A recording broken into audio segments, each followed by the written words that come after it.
नुआ संसार तोते अभिनंदन तो चल बाटरे झर फूल चंदन तो चल बाटरे झर फूल चंदन समयर चक्का भौरी घुरे घुरे फुले कांदनालो चढ़ीबु तू फूल सवारी धीरे धीरे फुले कांदनालो बाहादर सुख परा विधाता देइछि तोते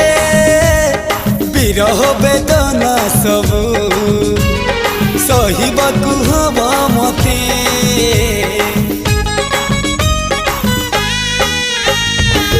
सिंथी तो रहेला सिंदूरी